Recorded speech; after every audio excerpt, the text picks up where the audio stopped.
But when you read in books, release both protagonists and readers a trail of question marks, compelling you all to read another chapter. We'll meet under unusual circumstances, at an art fair or a pottery class or a dingy bar you went to after a breakup.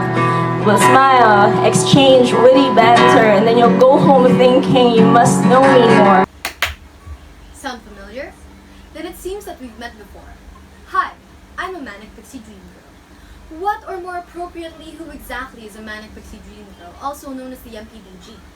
Well, the label was first used by Raven in 2007 to describe Kirsten Dunst's character in Elizabethtown, defining her existence as solely in the fervid imaginations of sensitive writer-directors to teach broodingly soulful young men to embrace life in all its infinite mysteries and adventures.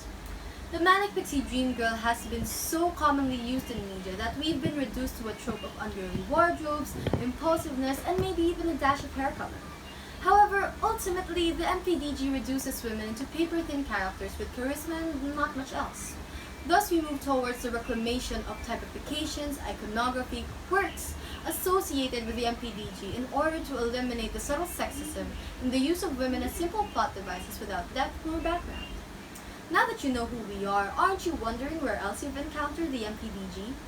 As media is the greatest form of mass communication according to SEBA in 2016, it's understandable for the most prominent portrayals to be displayed in both film and print media.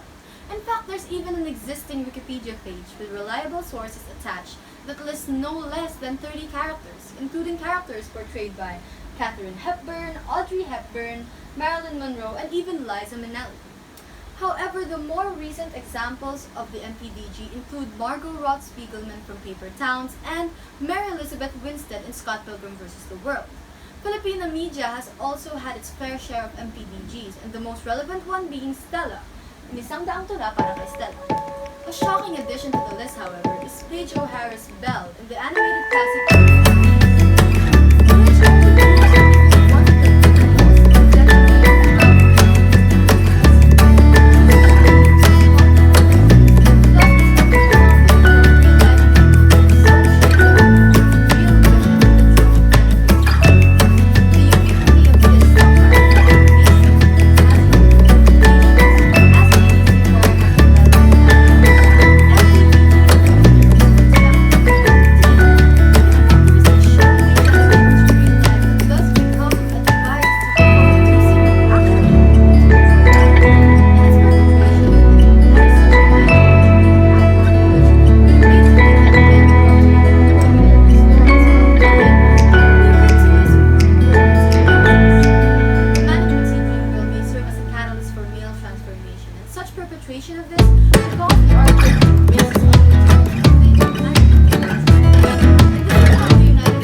A great examples of such ignorance towards the MPDG's lack of reciprocity is that of Tom's towards Summer in 500 Days of Summer by Mark Webb.